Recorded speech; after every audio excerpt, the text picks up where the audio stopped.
yeah, if you can read, you will have noticed today we're doing a favorites video.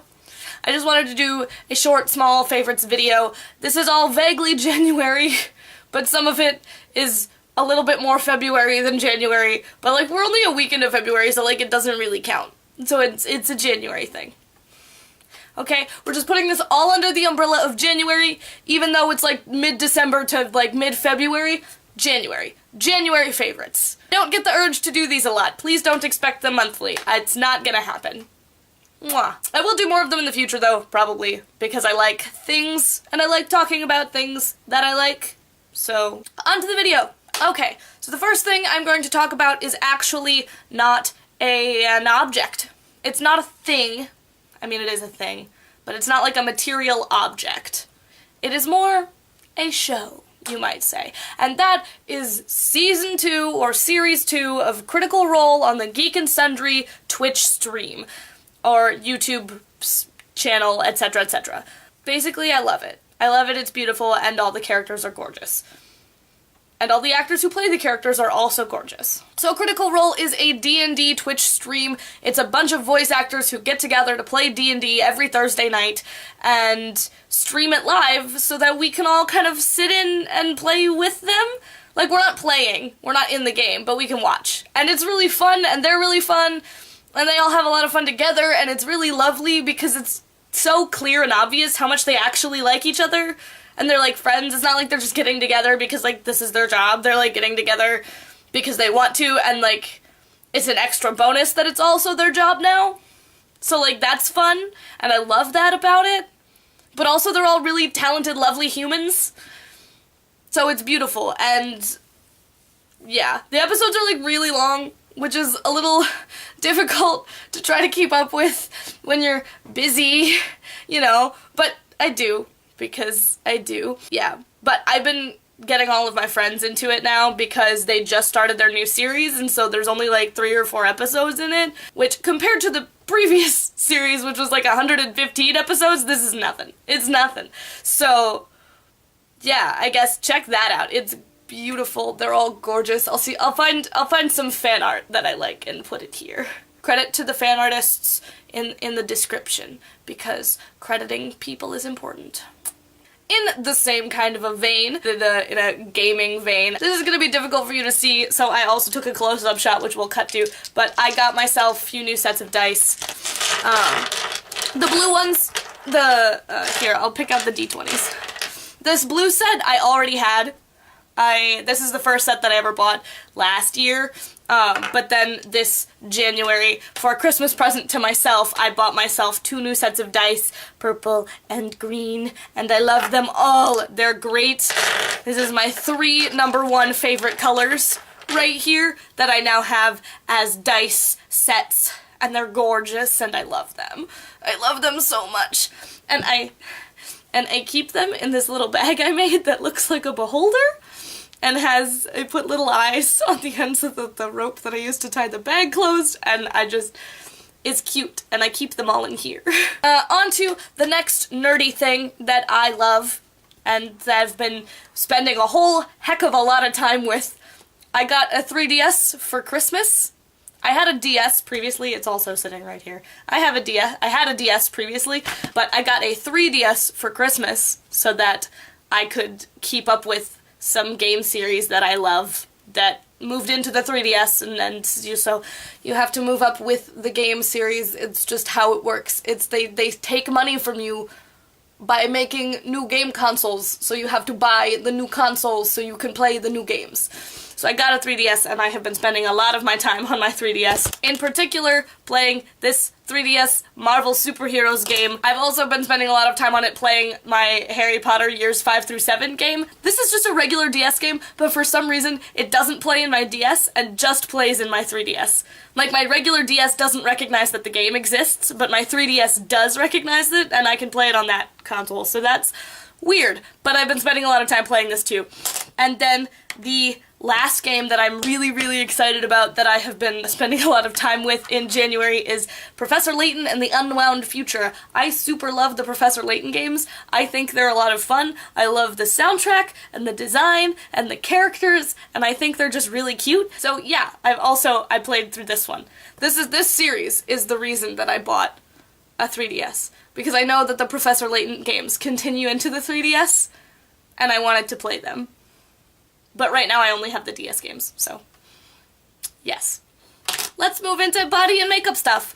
I don't have a whole heck of a lot of new favorites. All of the favorites that I have been using a lot are things that I got a really long time ago and have been using for months. So I found a few. The first is this contour palette. It's a little teeny tiny city color contour palette, and I got this in my Ipsy subscription bag for the month of January, and I have been absolutely loving it. This particular color contour is what I'm wearing today. I don't know if you can see it because I think I rubbed it off with my hands when I wasn't paying attention, but like, I love this darker contour. I think it works really well on myself in particular. This highlighter is a white, so it actually shows up on my pale AF skin. This particular palette in general, I haven't really had occasion to use the bronzer very much because I don't use bronzer. I guess I don't really know how.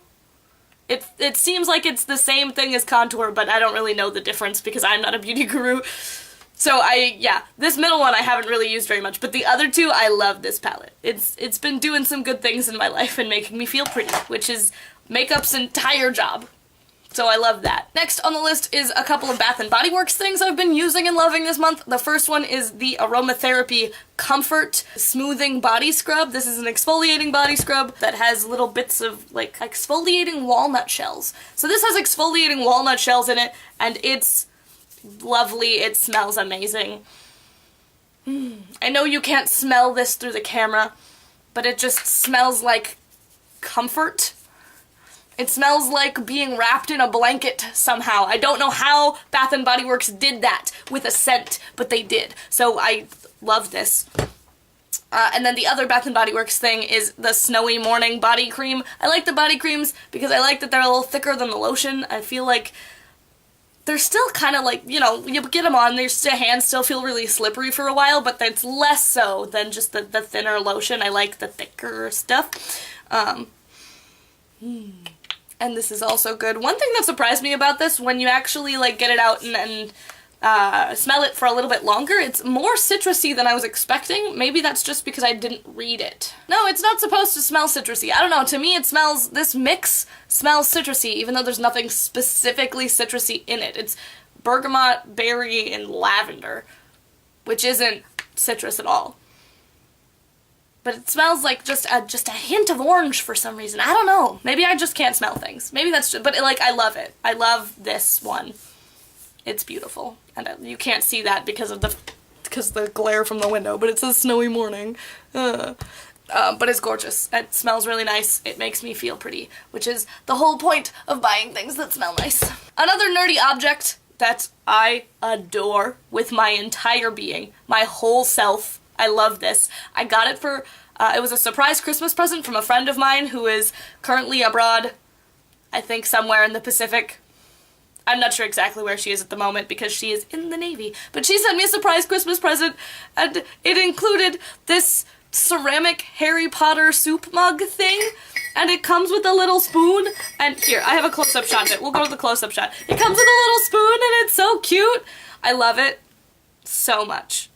It gives me life. It gives me life. I can't wait to put soup in it and to eat soup out of it with the little ceramic spoon. I love it. I love it. I love that I have a little ceramic Harry Potter cauldron now because I'm a huge nerd and I needed that in my life. And I didn't realize it until Jessica sent it to me because she loves me. And it's great. She's great. Okay, we have two more things to talk about. Both of them are YouTubers who have been very influential in myself and my thinking and my YouTube life in the last month. The first of which is Sailor J. She's a YouTuber and she makes videos about the Zodiac and videos about Hogwarts houses and drug book reviews, and she is amazing, and apparently she's writing a book, and I love her. I love everything that she puts out, and she does. The voice that she puts on when she's doing her comedic sketch things is amazing, and sometimes I find myself falling into it by accident now. So thanks for that. If you ever watch this, I doubt she will. I really doubt she will ever know that I exist. But if she does, if she ever sees this, I showed her videos to like everyone that I know, because I find them hilarious. They are exactly my kind of humor, and I love her. Great. They're great.